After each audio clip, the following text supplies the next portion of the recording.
Should you trust the media? Find out on today's episode. Today's episode is brought to you by SEMrush, started in 2008 with one mission: to make online competition fair and transparent with equal opportunities for all. To find out how SEMrush can help you compete with the big boys, go to servenomaster.com/SEMrush today. Are you tired of dealing with your boss? Do you feel underpaid and underappreciated? If you want to make it online, fire your boss and start living your retirement dreams now, then you've come to the right place. Welcome to Serve No Master Podcast, where you'll learn how to open new revenue streams and make money while you sleep. Presented live from a tropical island in the South Pacific by best-selling author Jonathan Green. Now, here's your host.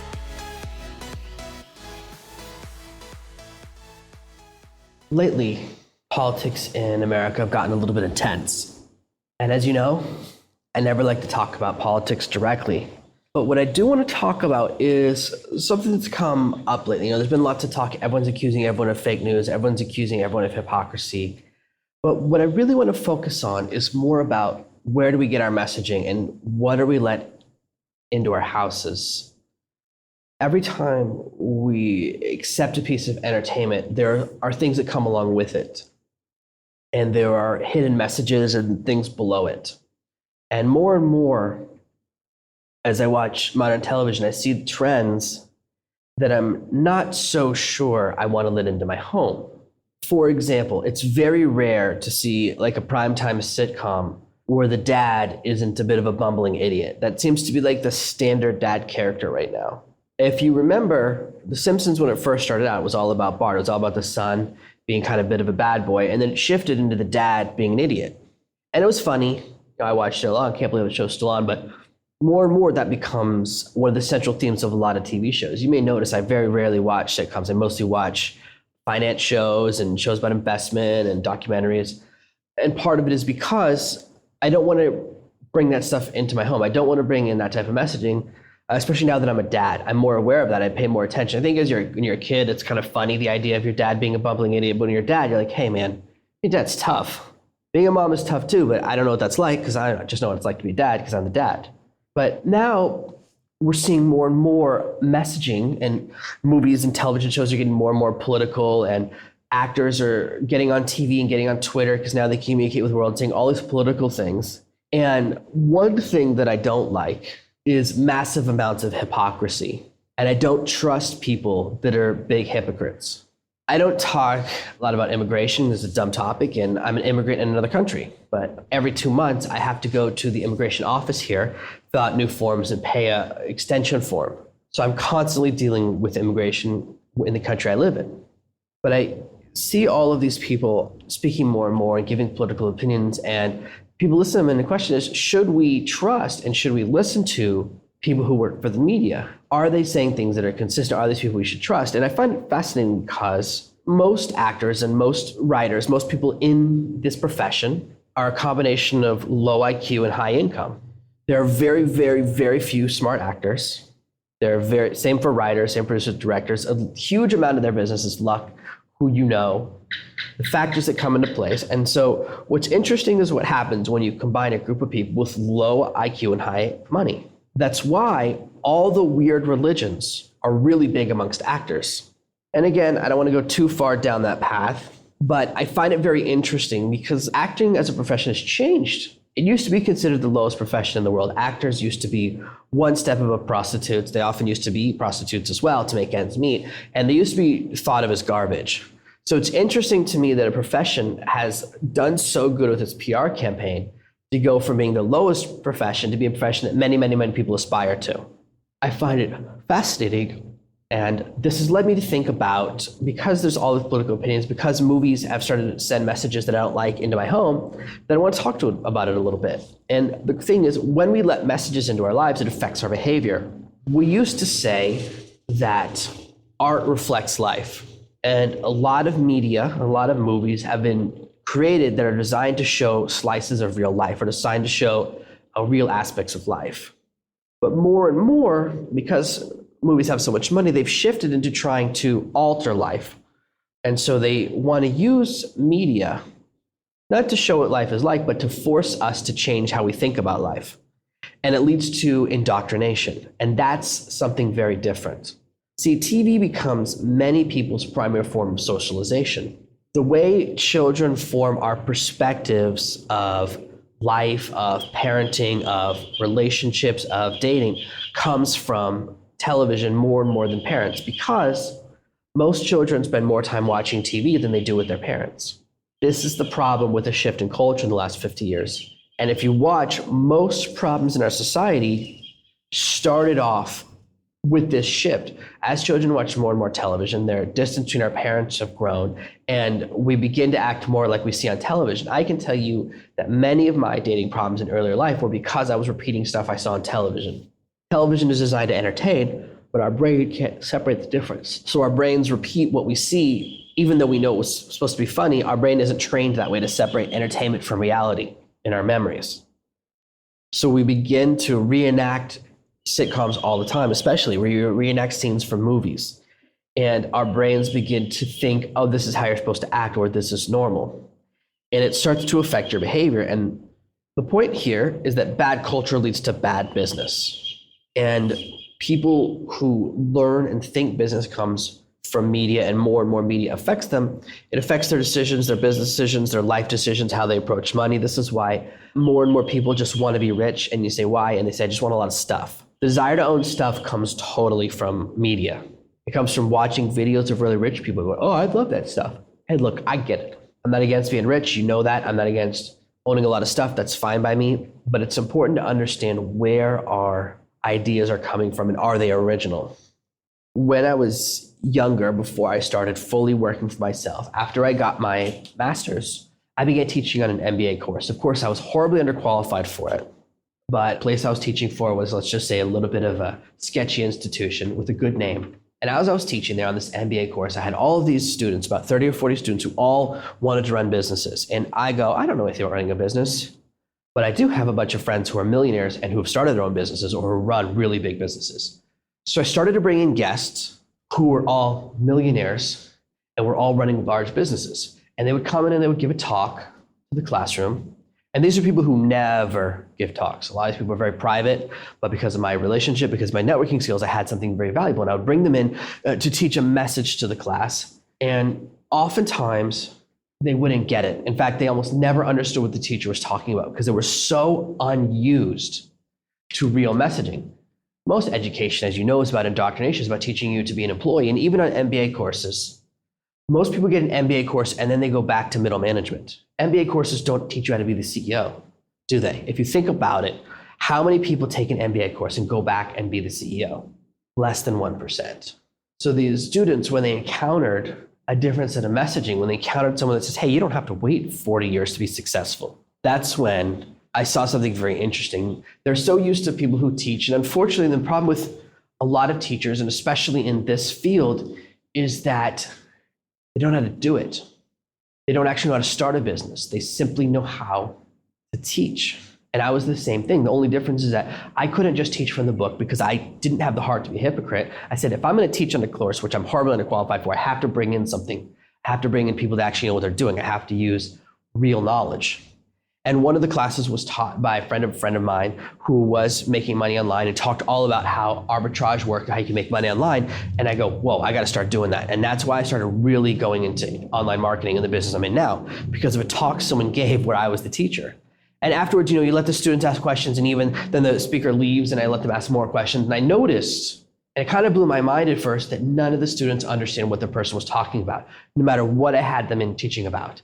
They didn't get it. And I brought in probably a dozen people who would be so lucky for you to get a talk from them. And they didn't get it over and over and over again. They were looking for something to match what they're used to. Their other teachers, of course, all the other teachers on the course, of course, were equally unqualified.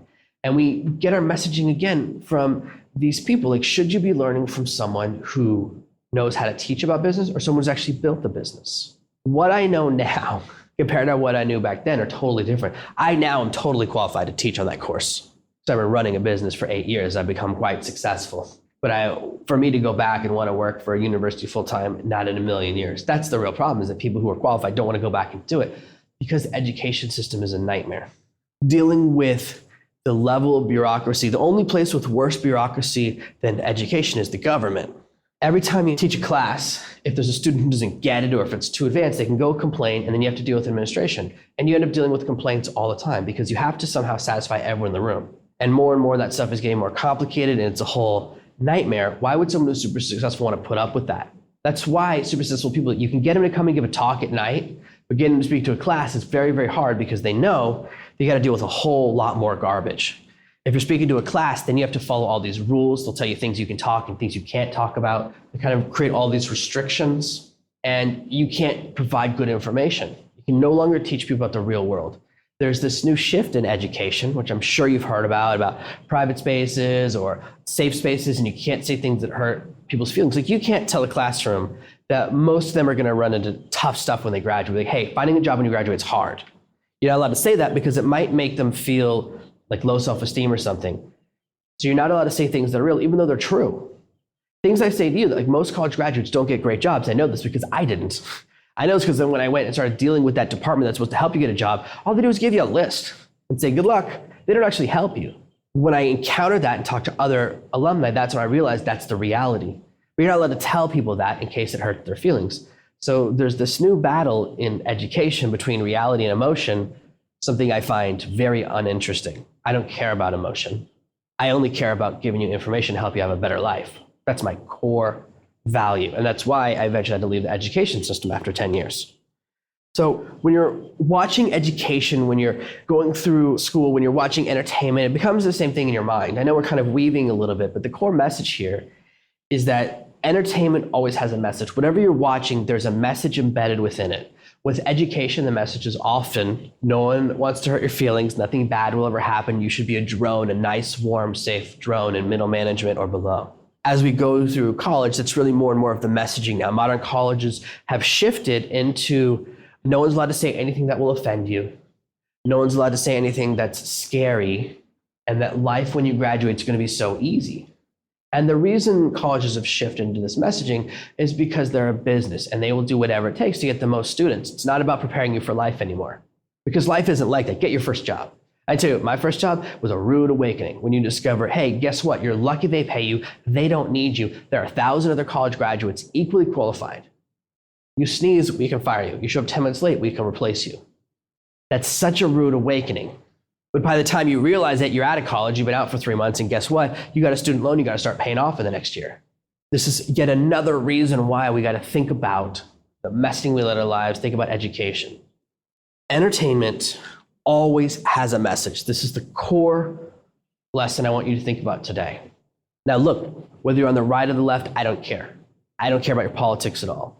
But be aware that what your children watch, what you watch, will often be designed to alter your politics. If you're on the left, there are shows meant to give you a message from the right. If you're on the right, shows meant to give you a message on the left. There are shows meant to change a lot of our political opinions. There are shows that I had to start watching because they're pushing more and more things that I'm very uncomfortable with.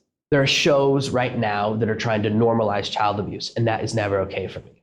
I won't ever talk about politics, but my view on hurting children is a cross I'll die on. If everyone wants to stop listening to me because I have a problem with molesting children, then you're more than welcome to. Because that's one thing that I won't change. That's one view that I'll be firm on. And it really bothers me when I watch more and more shows slipping in little messages that are leading down that path. So there's a couple of shows recently I had to stop watching because I can see what they're doing. I can see the path they're going down. They're trying to normalize sexuality for children, which is step one in a process of then saying children are allowed to make sexual decisions. That's exactly what they're doing. And it really bothers me. So there are certain shows that I had to stop watching because that's the path they're going down. And it makes me very, very uncomfortable. And I'll do whatever it takes to protect my two children. I've already had to deal with someone trying to hurt my daughter in the worst way you can imagine. I've already been down that path and I'm not going down it again. One of the reasons we had to move across the country where I live right now was to ensure her safety, to ensure that she would be very far away and the person who wanted to hurt her couldn't find her. So not only do I speak from a moral position, I speak from real experience. So I have a problem with certain things, and I see this indoctrination in media, and it bothers me. So think about the messages and what you're watching and what your children are watching and what you watch. The reason most people fail, the reason when we talked about this yesterday is how people don't believe in themselves or we think things don't work out is because we learn messaging that is inconsistent with my messaging. Most of what the media tells you is very inconsistent when I teach. The media tells you it's hard to be successful, that it's hard out there to work on your own. That dads who try to start their own businesses struggle, that moms who try to start their own businesses, it only works if they're single moms. Messaging is getting really weird, but it's very hard to get messaging out there, hard to watch a television show that says, hey, guess what? You can succeed if you start your own business. Hey, guess what? You can make $5,000 a month in less than 3 months. It sounds unbelievable because the way we've been taught and the process we've been taught isn't real. And the other problem with messaging is that we believe that if you can make big money, it's only through no work. The fastest way to make money online is, as you know, I've talked about over and over again, is to take jobs writing articles, writing blog posts, writing copy for other people. In 90 days, you can make a pretty good living. Okay, in 90 days, you can make more than 80% of the US population. You can make more than most teachers and most garbage collectors and most police officers. Most of those people start out at $36,000 a year. So if we can break $3,000 a month with writing projects, you're immediately making more than many, many professions. But people don't believe it. People don't take action because we think, no, if we're going to really succeed, it has to be a button because media has told us, entertainment has told us we don't have to work hard. Because you watch television shows, no one ever goes to the bathroom, no one ever works hard, no one ever struggles at work. That stuff is never shown because it's not entertaining. And our brains start to absorb this messaging that sends us down the wrong path. And there's some really good examples of this, especially when I grew up. All of the cartoons when I grew up were messaging that was anti-Russian propaganda, pretty significant. If you watch a G.I. Joe episode of the original cartoon show when I was a child, almost all of the bad guys have Russian accents. And they have names like the Baron and the Baroness. They have very obvious Russian names. All of the coloration is always red. America's blue, bad guys are red, even though our flag has red on it as well. Same thing for the original Transformers. You start to watch the way the messaging works. Transformers are for freedom. The bad guys, the Decepticons, because they're for deception and they're for communism. They're for Russianism. Lots and lots of shows had different ways of slipping in, whether it was through Russian accents or Russian names or little bits of language to turn a generation, my generation, to Russians. I grew up hating the Russians, and not from anything my parents ever said to me. My parents didn't have a very strong anti-Russian message. We didn't have anti-Russian propaganda in the house, but I grew up hating the Russians. And that came from television. That came from a childhood indoctrination. We absorb things and we absorb messaging as children. And nowadays, more and more children's shows are really weird. They're showing a lot of stuff that I'm uncomfortable with. So my children tend to watch cartoon shows from 20 or 30 years ago. I have them watching older shows because a lot of the newer shows are trying to send messages that I'm not comfortable with. Sesame Street has shifted and very little education comes out of that show anymore. Everything they teach is about multiculturalism, but they never teach the kids how to read anymore. I don't care what color the person teaching my kid to read is. I really don't. But I would like them to actually include the part about teaching them to read. So a lot of these TV shows that used to be really great, they've moved away and they're teaching things that don't help. For me, the only thing I want my children to learn in education is things that will help them be more successful in business. Anything else to me is irrelevant and a waste of time. The purpose of education is to help you make more money. The idea of education to teaching civic responsibility or how to be a better citizen is stupid because it doesn't work and it never worked. I don't know anyone who became a better citizen because of school. And I know a lot of people that are out there trying to make the world a better place, whether they're social workers or they're volunteers or they're working for NGOs. There are a lot of people out there that want to make a better place. And none of them has ever said, I decided I want to help the world because I took a civics class when I was 11 years old. Making the world a better place is fine. There are plenty of ways to do it. It's not the purpose of education to put it there. And even if it is, that's a very small part of what education does anyway. So when people say that's part of what education is doing, it's just a lie. It's not true. Education never affected my sense of civic responsibility. The only time it did was when I had to start volunteering to improve my college resume. I don't know a single kid in high school who doesn't do that stuff. Everyone in high school, we used to all help out at a soup kitchen. We used to have to do all these other things, programs my school put together so that all the students could add it to our resumes. Nearly every kid who goes to my high school adds worked at a soup kitchen to their resume. We go once a month. A lot of the students do it. Most of the students do it once or twice. So there's always enough kids doing it to run it. But that's what's going on there. That's all we care about. Helping people feels nice, okay? But making people do it to get a better resume or to get in a better school is dumb. It doesn't work. It's not real. That's the only place in which it happens though. At least some people are getting helped. But we have to think about what we're doing. And as you're deciding what to watch on television, because my message right now is competing with all of those people. And I watch them again and again, and the things they say are so dishonest. Every single celebrity talks about how they hate walls. They don't want a border wall. They want open borders.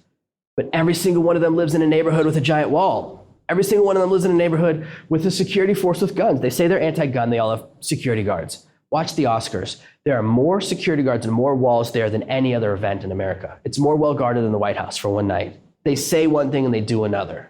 If you don't believe in guns, stop being in movies with guns. Stop having security guards with guns. If you don't believe in walls, take the wall around your house down.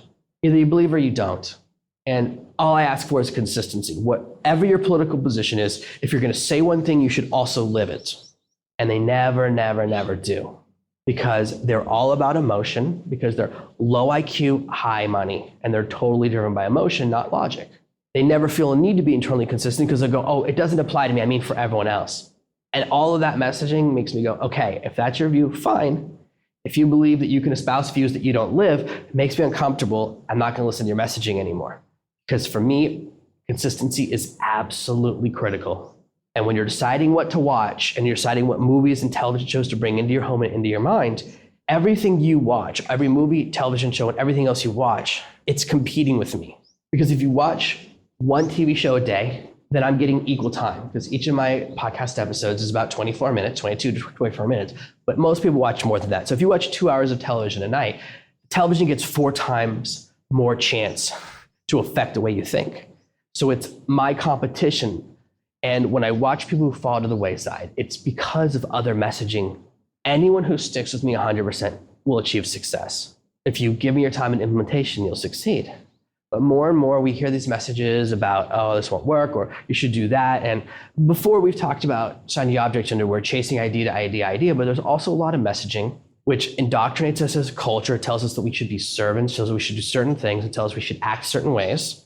Whether it's people on the news or politicians or actors, they all tell us certain things, and almost no politician lives the way they say you should live. Almost no actor or reporter lives the way they want you to live. They almost never have any consistency. And we all are at a point now, we don't expect politicians to be honest anyways. But more and more other people in power feel an obligation to be very, very dishonest or to use their message. And they always say, if you have a platform, you have to use it. There's this new idea that if you become successful in any arena, you have to leverage that success into expressing whatever your political message is. And so that's why television shows have more and more hidden political messages. And you can see it because sometimes it's so obvious that it seems like a child did it. Every TV show in the last 6 months has had the illegal immigrant episode. Every single, even the shows I watch, suddenly it's the episode of and I watch all these different business shows from other countries as well. It's all these episodes about immigrant inventors suddenly. And I'm like, you never cared about these people before. Suddenly you want to give a platform and act like all these people are heroes. And it's because they're trying to slip in a political message. They're saying, hey, we're on this side of the debate. And they're having all of these different episodes. And I try to watch a lot. I always try out new shows. But once I start seeing they have all these political messages, I'm like, man, come on, just entertain me. Can it just be pure entertainment without mixing in stuff that's obvious? So at least that time, at least with all these illegal immigrant episodes, they're doing, it's like a sledgehammer. There's no subtlety.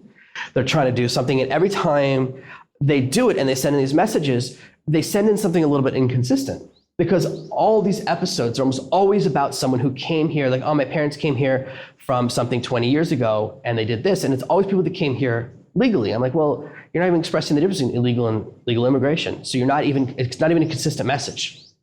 Because no one is against legal immigration. So it's a false narrative. That bothers me even more. It's like, hey, at least have someone who came here illegally and did something cool, if that's what you want to push. All of this messaging, and I'm sorry for getting so close to politics for dancing around it. It's not the messaging, it's the consistency that bothers me. And it's they trying to slip messages into your home, and if you don't notice it, it will affect the way you think about things. Things become more and more normalized. And they enter media and they have noticed that they can make a change. People in Hollywood have noticed they can affect the way most of America thinks if they slowly slip new ideas into television. They start to make things seem normal. And they do that. They're gonna do that. Why wouldn't they also mess around with the other things? The goal of people in Hollywood is to stay rich and keep you poor. They have to keep that separation. The reason I don't care about celebrities and the reason I'm not impressed by celebrities, besides the fact that I spent a long time hanging out with celebrities traveling the world, is once you make enough money that you achieve a level of self-freedom, that you feel like you're in control of your life, that you don't feel stress anymore, the stress disappears, you no longer turn to television for comfort. I don't watch very much television because I don't need to. When I was younger, when I was feeling stressed, whenever I have a bad day at work, turning on television is great because it lets you numb your mind. It lets you kind of deactivate. You know, there's all these studies that show when you're watching television, your brain is as inactive as when you're sleeping. So you're totally absorbing the messaging. You're almost in a hypnotic state where the television has total control over what you think. So the core message, the core lesson I want to give you today is that you absolutely need to think about everything you bring into your life. Stop listening to people that say, do as I say. Those do as I say messages are all designed to turn us into drones, to force us to become part of the masses that have unsatisfying jobs and make enough money and generate enough wealth for them to do whatever they want. Actors, celebrities, politicians, they don't care about us. That's fine because I don't care about them. I only care about you because you're on my team. If you're listening to this podcast, if you read my books, if you follow me in any way, shape, or form, you're part of my tribe and I have an obligation to help you have a better life. That's my core message. I am not here to entertain you. If you're entertained by this show, that is wonderful, but it's also a total accident. My goal is to give you a better life, and sometimes I have to say things that are a little tough. Today's lesson was a little bit of tough love. It's very possible that some people will stop listening because we want to enjoy our television. We don't want to think about what's coming to our homes. But unfortunately, those shows, those messages, it comes into our lives and it's a distraction. It keeps you from achieving what you want. Because no matter what you think, no matter what anyone tells you, with every single piece of entertainment, there's a hidden message within. And before you let actors, entertainers, writers determine how your life goes, I want you to make an active decision. And when you actively decide what you're going to watch, when you pay attention to the hidden messages and what they're trying to slip in there, that gives you the ability to determine the course of your life. And that puts you back in control. And with that ability, you can suddenly develop the confidence, the drive, the belief that you really can achieve some amazing things, that you really can alter the course of your destiny, that you really can start to make the money that you deserve, that you really can do all the things you've always wanted to do. I want to make you limitless. And I'm tired of movies, television telling us that we can't do amazing things, because you can do amazing things. And that's when you get true freedom. Thank you for listening to this week's episode of Serve No Master. Make sure you subscribe so you never miss another episode. We'll be back tomorrow with more tips and tactics on how to escape that rat race. Head over to servenomaster.com/podcasts now for your chance to win a free copy of Jonathan's bestseller, Serve No Master. All you have to do is leave a 5-star review of this podcast. See you tomorrow. Thank you for listening to the Serve No Master podcast. Email your questions to podcast@servenomaster.com, and your question with my answer might appear in the next episode.